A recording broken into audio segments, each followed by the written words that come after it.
Hello guys, स्वागत है आपके अपने चैनल हायर नोट्स मोटो पे। जैसे कि आप लोग जानते हैं कि जो अपना बायोलॉजी उसको मैं रिवीजन करवा रहा हूँ, जो मेरा बायोलॉजी का हायर रिलेटेड नोट्स है। तो मैंने क्या है कि इंडोक्राइन सिस्टम, अंतःस्रावी तंत्र, हम लोग क्या किए थे, स्टार्ट किए थे। और उसका मैं कि पार्ट नंबर फर्स्ट कंप्लीट करा दिया था। आज मेरा कि जो ये थायराइड ग्रंथि है ना और टू ग्रंथि है ना, यहाँ तक मैं करवा दिया था। और हमको क्या तक हमें करना था कि यहाँ से पैराथायराइड से हमें करना था, जो कि पार्ट नंबर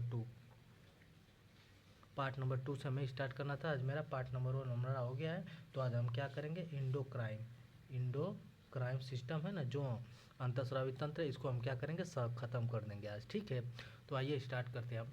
पैराथायराइड, ठीक है। देखिए गाइज, पैराथायराइड क्या होता है ना, देखिए पैराथायराइड इसको बोलते हैं पैरा आउटू, और थायराइड मतलब कि आउटू ना, इसको हिंदी में बोलते हैं ना। देखिए इसका ये कहाँ स्थित होती है, देखो जब पैराथायराइड है तो थायराइड ग्लैंड के ऊपर स्थित होगी। तो देखो ये कहाँ पाई जाती है, हमारी थायराइड ग्लैंड के ऊपर पाई जाती है ना।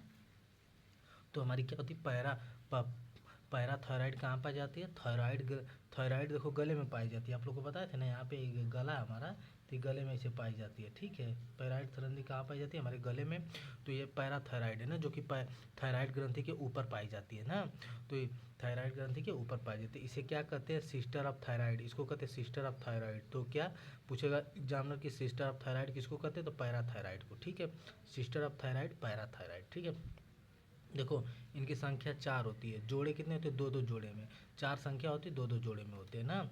अब देखो इसका क्या होता है कि हार्मोन्स निकलता है ना। तो इससे क्या करता है, इससे हार्मोन्स निकलता है। पैराथायराइड ग्लैंड से जो हार्मोन्स निकलता है, वो हार्मोन के क्या कहते हैं, देखो पैरा हार्मोन्स कहेंगे या तो पैराथायराइड हार्मोन्स कहेंगे। नाम जब पैराथायराइड है तो यहाँ से देखो पैराथायराइड ग्रंथि से ना जो हमारा एक हार्मोन्स निकलता है, दो हार्मोन्स निकलते हैं। एक ही हार्मोन्स होता है जिसको कहते हैं पैरा हार्मोन्स या पैराथायराइड हार्मोन्स। ठीक है, पैरा हार्मोन्स या पैराथायराइड हार्मोन्स कहते हैं ना। अब देखो इसका कार्य क्या होता है ना, कैल्शियम स्तर को बढ़ाकर संतुलित करता है। ये क्या करता है, हमारे कैल्शियम स्तर को बढ़ाकर संतुलित करता है। Regular calcium level by increase it, जो कि हमारे कैल्शियम लेवल को बढ़ाएगा, उसके बाद क्या करेगा, संतुलित करेगा ना। उसके बाद देखो इसमें क्या है कि इसमें, और उसके बाद देखो मतलब थाइमस ग्रंथि पाई जाती है ना, कि जो किसमें पाई जाती है, बच्चों में होती है। थाइमस ग्रंथि कहाँ होती है, बच्चों में होती है। तो उसके बाद थाइमस ग्रंथि कहाँ होती है, बच्चों में होती है। हम पैराथायराइड के बारे में इतना पढ़े, उसके बाद इसमें क्या पाया जाता है, थाइमस ग्रंथि कहाँ होती है, बच्चों में ना। आई कहाँ लिखे, कहाँ, फेफड़ों के मध्य में स्थित होती है। कहाँ पे, फेफड़ों के मध्य में स्थित होती है। तो पूछेगा हमारा कि थाइमस ग्रंथि कहाँ होती है, किसमें पाई जाती है, बच्चों में। कहाँ स्थित है, फेफड़ों के मध्य में। अब देखो उम्र के अनुसार इसका आकार छोटा होता रहता है। तो मतलब जितने भी उम्र जैसे कि बच्चों में पाई जाती है, तो हमें कहीं जितने जितने उम्र बढ़ेगी उसका आकार छोटा होता जाएगा। तो एक दिन जितने लोग बड़े होते ख़त्म भी हो जाएगी। तो उम्र के अनुसार क्या होता है, इसका थाइमस ग्रंथि जो होती है, इसका आकार क्या होता है, हमारा छोटा होता जाता है। ठीक है, इससे भी हार्मोन्स निकलता है। इसका थाइमस नाम है, तो मतलब कि थाइमोसिन। दो तो पूछेगा कि थाइमोसिन हार्मोन्स किससे निकलता है, तो हमारा थाइमस ग्रंथि से निकलता है। थाइमस ग्रंथि से निकलने वाला कौन सा हार्मोन है, थाइमोसिन हार्मोन से। ठीक है ना, जो कि डब्ल्यूबीसी को मजबूत बनाता है। हमारा जो कि व्हाइट ब्लड सेल है ना, इसको क्या करता है, मजबूत बनाता है। कौन, थाइमोसिन हार्मोन्स। ठीक है ना। अब देखिए गाइस क्या होता है, पैनक्रियाज ग्लैंड होती है ना, जिसको बोलते हैं अग्नाशयी ग्रंथि ना। तो पैनक्रियाज ग्लैंड होती है, जो कि जिसको अग्नाशयी ग्रंथि बोलते हैं ना। तो देखो ये क्या ना, ये पैनक्रियाज ग्लैंड जो है, ये एकमात्र मिश्रित ग्रंथि है ना। ये एकमात्र मिश्रित ग्रंथि है ना। कौन सा पूछेगा कि एकमात्र मिश्रित ग्रंथि कौन है, पैनक्रियाज ग्लैंड है। क्यों, क्योंकि इसमें पाचन तंत्र और हार्मोन्स दोनों बनते हैं। पैनक्रियाज ग्लैंड में ना, अग्नाशयी ग्रंथि में ना, पाचन रस और क्या होता है, हार्मोन्स क्या होता है, दोनों बनते हैं। ठीक है, तो इसलिए इसको क्या कहते हैं हम, इसको कहते हैं हम पैनक्रियाज ग्लैंड कहते हैं ना। तो एकमात्र मिश्रित ग्रंथि है पैनक्रियाज ग्लैंड ना, एकमात्र मिश्रित ग्रंथि। ठीक है, इसका आकार कैसा होता है, पत्ते की आकार की तरह होता है ना, पत्ते के आकार की तरह। देखो जिसे ये होता है ना, तो ऐसे होगा, ऐसे होगा, फिर ऐसे मान लेते हैं, फिर ऐसे पत्ते होते हैं ना, हमारे पत्ते होते हैं। तो यहाँ पे ऐसे ऐसे पा गई, फिर यहाँ पे ऐसे ऐसे क्या हुई, पा गई, यहाँ पे फिर मिलती है। तो ये हमारा पत्ते की तरह होता है। ठीक है, तो देखिए क्या होता है, पाचन रस व हार्मोन्स दोनों का श्रवण करती है। देखो पाचन रस और हार्मोन्स क्या करती है, दोनों बनाती है। पाचन रस व हार्मोन्स क्या करती है, दोनों बनाती है ना। हमारी पाचन रस और हार्मोन्स दोनों बनाती है, ठीक है। अब देखो हार्मोन्स निकालती है। अब देखो ये क्या, जो हमारी पैनक्रियाज ग्रंथि है, ग्रंथि है ना, जो अग्नाशयी ग्रंथि है ना, ये हार्मोन्स निकालती है। कितने हार्मोन्स निकालती है, 4 हार्मोन्स निकालती है। पहला इंसुलिन निकालेगी, दूसरा निकालेगी ग्लाइकोजन, तीसरा क्या होता है सोमैटोस्टेटिन, उसके बाद पैनक्रेटिक जूस, जिसे अग्नाशयी रस बोलते हैं। तो अग्नाशयी रस हमारा अग्नाशय ग्रंथि निकालेगी, उसके बाद इंसुलिन भी वही निकालती है, उसके बाद ग्लाइकोजन वही निकालता है, और उसके बाद सोमैटोस्टेटिन ना, तो कौन निकालती है हमारा, मतलब कि जो ये पैनक्रियाज ग्लैंड होती है यही निकालती है ना। आप देखिए क्या होती है ना, पैनक्रियाज की खोज किसने की थी ना, लैंगर ने की थी। कोशिका के अंदर गुच्छा देखा था ना, हमारी जो कोशिका थी ना, कोशिका के अंदर इसने क्या किया था, गुच्छा देखा था। तो कोशिका का गुच्छा देखा था, तो मतलब कोशिका का गुच्छा देखा था। देखो ये हमारी क्या पत्ते की तरह थी, तो इसमें अंदर क्या, एक कोशिका का गुच्छा देखे थे, ठीक है, कोशिका का गुच्छा देखे थे। तो इसी को इसने नाम दे दिया क्या, लेंगरेंस, अपने ही नाम पे, क्योंकि पैनक्रियाज ग्रंथि की खोज इसने की थी, तो अपने ही नाम पे जो कि लेंगरेंस है ना, तो लेंगरेंस की हिपिकाए, मतलब कि इंसुलेट, इसको हिपिकाए को इंसुलेट बोलते हैं, इंसुलेट ऑफ लैंगरेंस ना, लैंगरेंस ना, तो उसके बोलते हैं हम लैंगरेंस की हिपिकाए। तो पूछेगा एग्जाम में कि लैंगरेंस की हिपिकाए किस मतलब कि मतलब, तो हमारा पैनक्रियाज ग्रंथि की खोज लैंगरेंस ने की थी, तो लैंगरेंस की हिपिकाए किसको बोलते हैं, पत्ते की तरह संरचना होती है पैनक्रियाज ग्लैंड की, उसमें होती है, ठीक है ना। आप देखो लैंगरेंस की हिपिकाए जो निकलती है ना गाइज, तो ये कितनी होती है, 4 होती है। एक होता है अल्फा कोशिका, एक होती है बीटा कोशिका, एक होती है गामा कोशिका, एक होती है यफ कोशिका। लंगर इसके युवकाओं से निकलने वाला कितने होते हैं, 4। अल्फा कोशिका, बीटा कोशिका, गामा कोशिका, यफ कोशिका। अब देखो अल्फा कोशिका कौन सा हार्मोन निकालती है, ग्लाइकोजन हार्मोन निकालती है। पूछेगा कि हमारा अल्फा कोशिका कौन सा हार्मोन निकालती है, तो ग्लाइकोजन हार्मोन निकालती है, ठीक है। उसके बाद बीटा कोशिका क्या निकाली, इंसुलिन हार्मोन्स निकालती है, ठीक है ना। उसके बाद गामा कोशिका सोमैटोस्टेटिन हार्मोन निकालती है। यह कोशिका पॉलीक्रेटिक एनिमल्स, जो कि अग्नाशयी रस निकालती है, ठीक है ना। तो आप यहाँ पे देखते हैं हम क्या, इंसुलिन, मतलब कि अब हम क्या पढ़ेंगे, इंसुलिन क्या होता है, इंसुलिन, जो कि इंसुलिन में ना हार्मोन क्या, जिंक बहुत ज़रूरी होता है। इंसुलिन में जो कि हार्मोन्स होता है उसमें क्या होता है, जिंक बहुत ज़रूरी होता है। अब देखो इंसुलिन की खोज किसने की थी, बैटिंग ने। इंसुलिन चल दिया बैटिंग करने, इंसुलिन चल दिया बैटिंग करने, इंसुलिन चल दिया बैटिंग करने, याद करने का तरीका बताओ, इंसुलिन चल दिया बैटिंग करना। इंसुलिन की खोज किसने की थी, बैटिंग ने। इंसुलिन की खोज किसने की थी, बैटिंग ने, ठीक है ना। ये रुधिर शर्करा को घटाकर संतुलित करता है। ये हमारी क्या करता है, रुधिर शर्करा, जो ब्लड हमारा की बैलेंस ब्लड शुगर है ना, ब्लड शुगर में ना इसको क्या करता है, घटाकर संतुलित करता है, ठीक है ना। इसमें देखो इंसुलिन की कमी से हमें रोग होता है, कौन सा, मधुमेह रोग होता है, ठीक है ना। इंसुलिन की कमी से पेपर में आया था, कितने बार आया है, कि इंपॉर्टेंट है वो, मोस्ट इंपॉर्टेंट है कि मधुमेह रोग किसके कारण होता है, तो मधुमेह रोग हमारा होता है इंसुलिन के कारण से, ठीक है। इंसुलिन से होने वाला रोग कौन सा है, मधुमेह रोग, ठीक है ना। अब देखो ये 2 प्रकार से होता है, एक तो जन्मजात होता है, एक तो उम्र के अनुसार होता है ना। तो जन्मजात होता है ना, जो बच्चों में पाया जाता है ना, तो इसमें इंसुलिन की इंजेक्शन दिए जाते हैं। जो बच्चों में जन्मजात होता है मधुमेह रोग, उसमें क्या कहते हैं, इंसुलिन नामक, मतलब कि उसमें इंजेक्शन दिए जाते हैं, ठीक है। और जो उम्र के अनुसार होता है ना, उसे क्या बोलते हैं, डायबिटीज़। नहीं बोलते कि हमें डायबिटीज़ होगा, मतलब शुगर की मात्रा बढ़ गया, तो शुगर की दवा नहीं लोग कराते हैं, तो शुगर की दवा कराते हैं ना, तो इनका डायबिटीज़ बढ़ जाता है। तो ये किससे होता है, उम्र के अनुसार होता है, मधुमेह रोग होता है। तो ये क्या, मधुमेह रोग होता है उम्र के अनुसार, तो क्या होता है, डायबिटीज, मतलब कि शुगर की दवा लोग कराते हैं, ठीक है। आप देखो आर्टिफिशियल इंसुलिन होता है, जो कि कृत्रिम इंसुलिन बोलते हैं, आर्टिफिशियल इंसुलिन क्या होता है ना, गुड़हल के फूल से बनता है। हमारा जो आर्टिफिशियल पूछेगा कि आप एग्जाम में दे देगा कि आर्टिफिशियल हमारा इंसुलिन जो होता है वो किससे बनता है, तो गुड़हल के फूल से बनता है। हमें इस बात के लिए याद रखना है, ठीक है। ओके गाइज, तो हमारे यहाँ पे इंसुलिन कंप्लीट हुआ। अब ये देखते हैं क्या, अल्फा कोशिका, ठीक है। अब देखते हैं अल्फा कोशिका कौन सा हार्मोन्स निकालती है, ग्लाइकोजन हार्मोन्स निकालती है, ठीक है ना, कौन सा, ग्लाइकोजन हार्मोन। अब देखो अल्फा कोशिका खोज किसने की थी, कैनिंग ने। किसने, कैमलिंग ने, कैमलिंग है ना।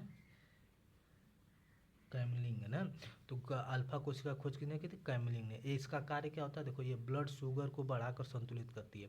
यह क्या करती है? हमारे ब्लड शुगर को बढ़ाकर क्या करती है? संतुलित करती है। हमारे ब्लड शुगर को बढ़ाकर संतुलित करती है ना।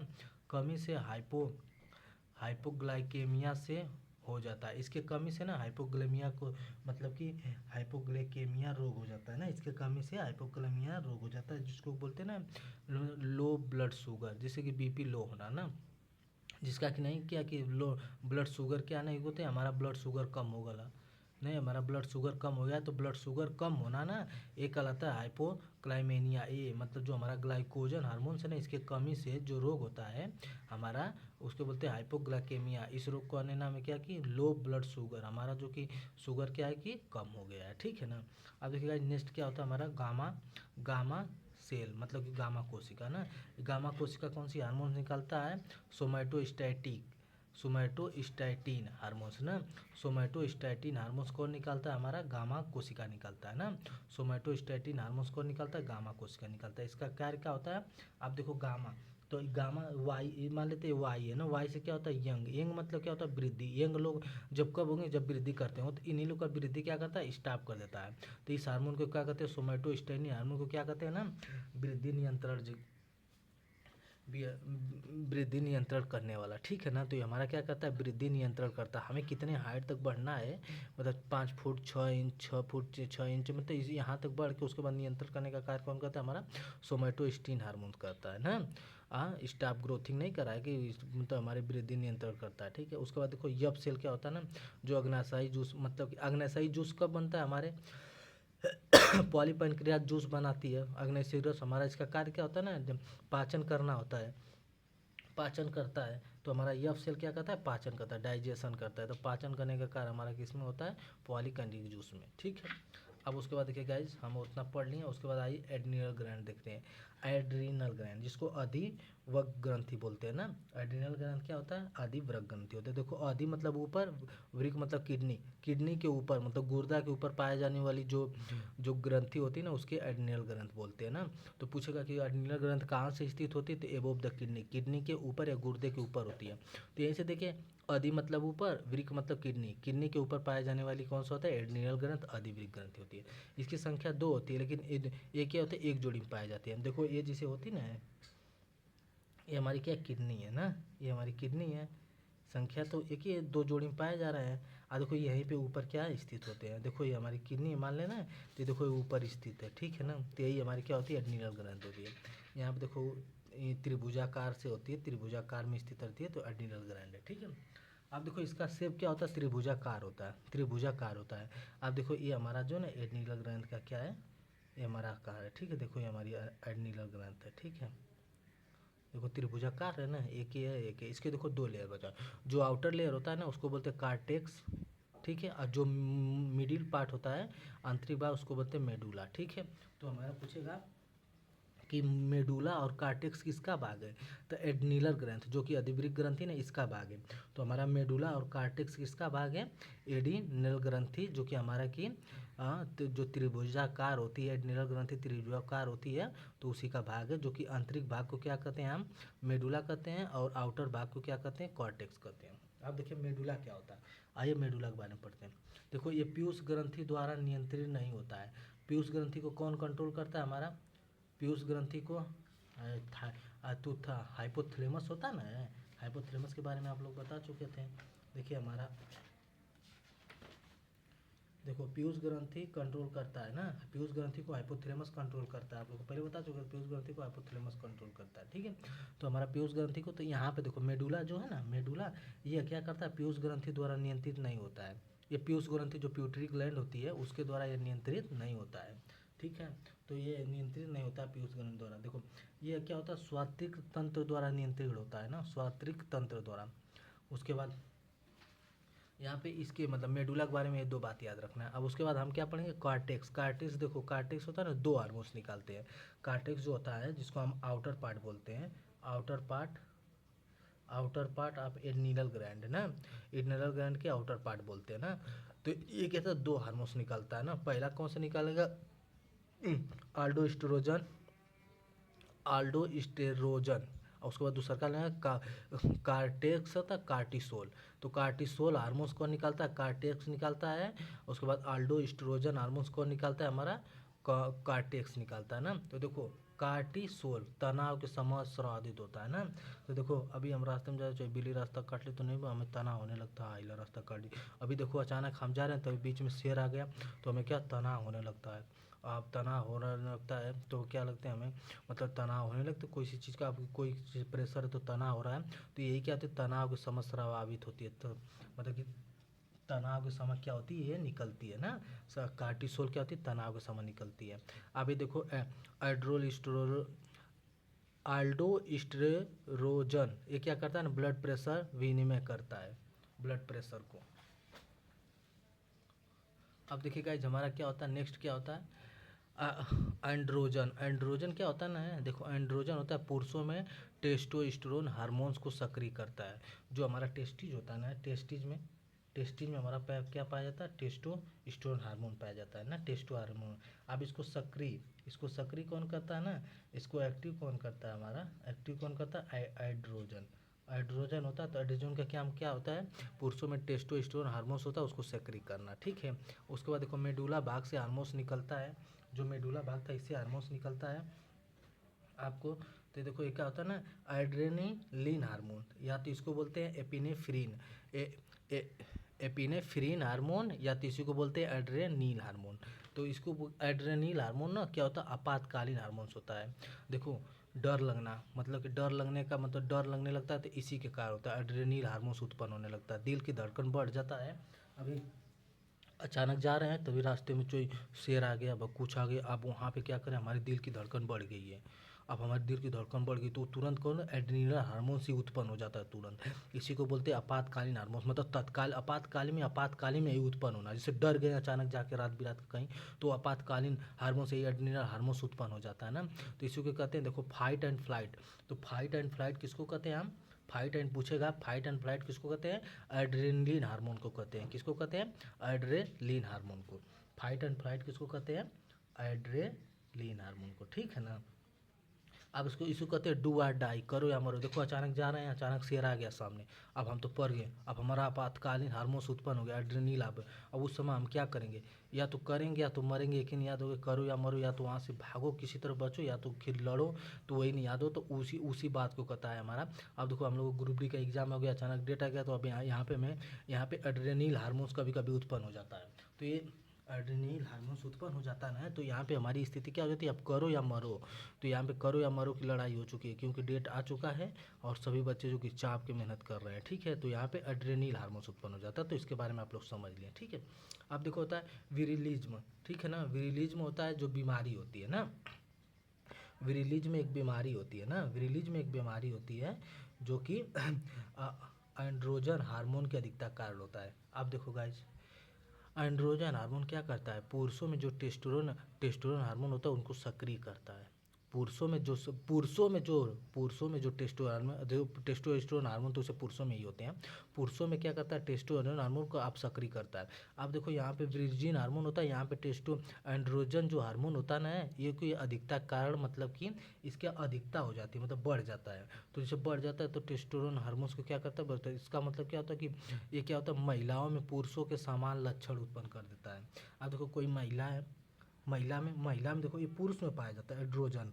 एड्रोजन कहा जाता है पुरुषों में, जो कि टेस्टोस्टेरोन हार्मोन को सक्रिय कर देता है। अब लेकिन यह करता है ना, अब महिलाओं में एंड्रोजन इसकी अधिकता बढ़ जाएगी महिलाओं में, तो पुरुषों के समान व्यवहार करने लगेंगे। अच्छा मतलब कि साधारण बात है, जो चीज़ पुरुषों में पा जा रही है उसकी अधिकता महिला में बढ़ जा रही है। तो क्या करेगी वो, पुरुषों की तरह व्यवहार करने लगी। उसी तरह की एक लड़की को आप देखे होंगे कभी कि उसकी जैसे कि जो लड़कों का मोछ आता है ना, तो जैसे कि लड़कियों का भी, उसका भी पूरा मोछ मतलब लगता है लड़कों की तरह। तो लोग ये सोचेंगे लड़कों की तरह, तो ऐसा नहीं। तो वही बात है कि जो चीज़ पुरुषों में पाई जा रही है अगर वो महिलाओं में अधिकता हो जाती है तो क्या होती है, महिलाएं पुरुषों के समान लक्षण क्या व्यवहार करने लगती हैं। उसके पर हमारा होता है क्या, गायनोक्लोमस्ट्रिया।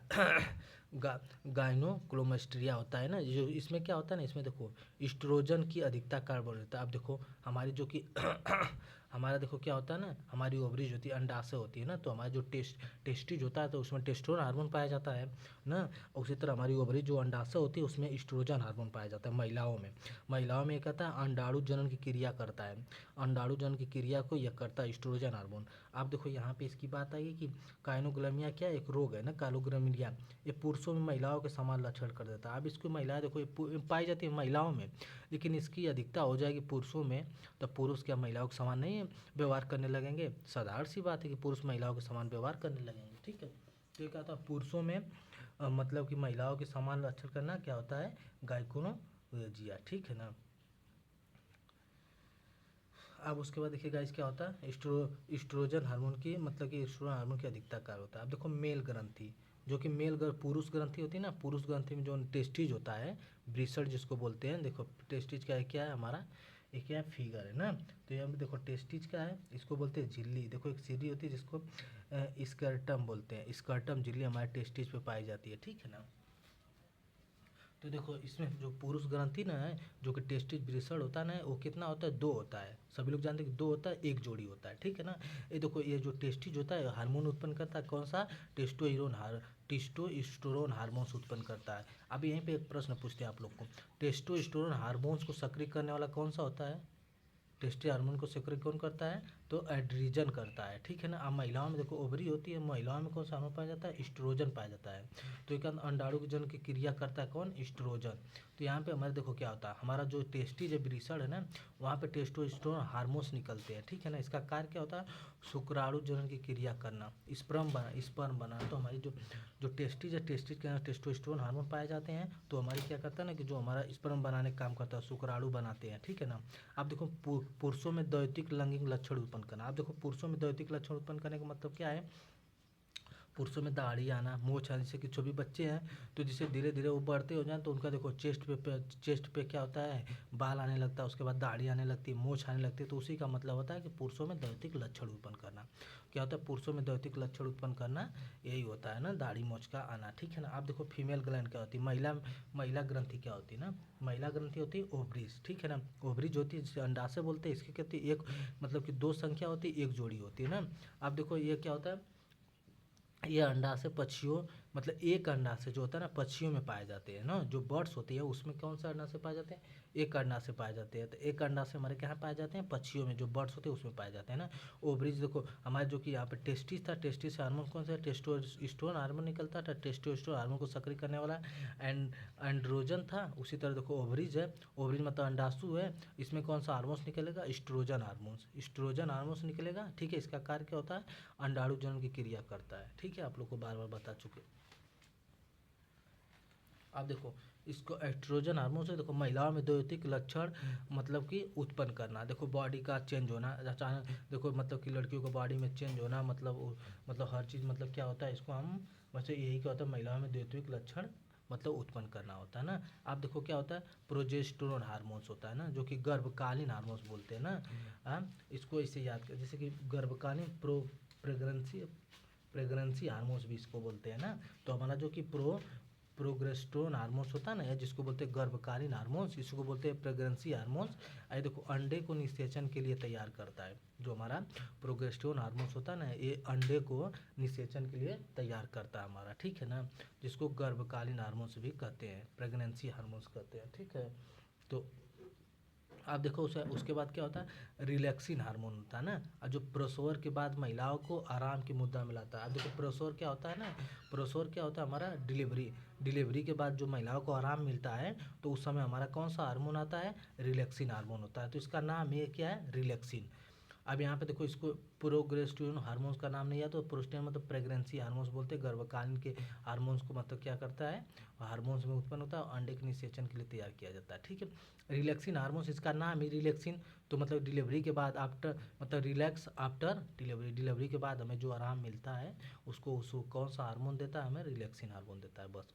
अब देखो हमारे जो शुक्राणु जो स्पर्म होता है ना, स्पर्म हमारा होता है शुक्राणु ना, तो शुक्राणु क्या है कि एक किस में बनता है? टेस्टिज में बनता है। टेस्टिज में कौन सा हार्मोन? टेस्टोस्टेरोन हार्मोन बनाता है। टेस्टोस्टेरोन हार्मोन को कौन सा सक्रिय करता है?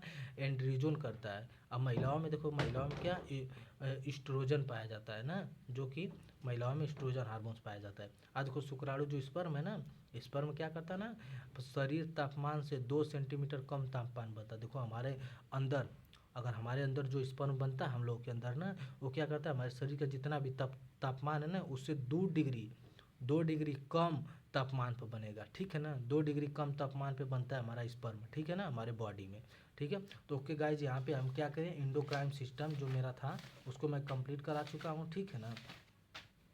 इंडोक्राइन सिस्टम, ठीक है ना, ये नर्वस तंत्रिका के बारे में। तो क्या है कि हमारा न्यूरॉन है, नर्वस नहीं न्यूरॉन है ये, तो ठीक है। इंडोक्राइन सिस्टम अंतःस्रावी तंत्रिका के बारे में आप लोग को पूरे बता चुके हैं, ठीक है ना। पूरे ग्लैंडिया क्या, मतलब कि ग्रंथियाँ क्या होती है, ग्लैंड्स होती है, ग्रंथियाँ। उसके बाद की फादर आपको होते हैं थॉमस एडिसन होते हैं, और आपको पूरे अच्छे से बता चुके हैं। यहाँ से हम सब कुछ टेस्टिज के भी बारे में बता दिए आप लोग को। यहाँ पे गाइज हमारा क्या हुआ, इंड हो गया, इंडोक्राइन सिस्टम हमारा अंतःस्रावी ग्रंथि क्या हुआ, हमारा खत्म होगी। अब हम क्या स्टार्ट करेंगे, डिजीज, मतलब क्या, रोग, ठीक है। तो रोग भी हमारा थोड़ा सा बड़ा चैप्टर, बड़ा पार्ट लग रहा है हमें, देखते हैं, ठीक है। ग्यूनेरिया रोग ये सब अच्छा है, ठीक है ना, थोड़ा सा बड़ा है, तो हमें लग रहा है चलो हम बड़ा है, ठीक है ना। ये भी थोड़ा हमारे लगे दो लेक्चर में जाएगा, ठीक है। उसके बाद हम स्टार्ट करेंगे क्या, तंत्रिका नर्वस सिस्टम ना। तो उसके बाद गाइस बस नर्वस सिस्टम के बाद हमारा क्लासिफिकेशन है। क्लासिफिकेशन के बाद हम जस्ट क्या है, बोटनी आ जाएंगे। देखो क्लासिफिकेशन है, क्लासिफिकेशन के बाद जस्ट हमारा क्या है, क्लासिफिकेशन खत्म होगा ना हमारा गाइस, तो हम क्या आ जाएंगे, बोटनी पे आ जाएंगे, ठीक है। देखिए बोटनी, तो बोटनी स्टार्ट करेंगे, जिसको बोटनी के पिता किसको कहते हैं, थियोफ्रेस्टस को कहते हैं। तो बोटनी ज़्यादा नहीं, बोटनी खत्म करने में हमें 1 हफ्ता लगेगा, ठीक है। तो हमारा क्या हुआ, अभी हम डिजीज खत्म करेंगे, रोग के बारे में नर्वस तंत्रिका, ठीक है। उसके बाद क्लासिफिकेशन, फिर बोटनी पे आ जाएंगे, 2-3 लेक्चर और बचा है। तो ओके गाइस, मेरा फर्स्ट पार्ट जो कि इंडोक्राइन के फर्स्ट पार्ट अपलोड कर दिए हैं। सेकेंड पार्ट जो कि आज कंप्लीट हो गया, मेरा इंडोक्राइन सिस्टम पूरा कंप्लीट हो गया। अब उसके बाद मैं क्या कराऊंगा, डिजीज, रोग के बारे में कल बताऊंगा आप लोग को, ठीक है। Okay guys, thank you, bye.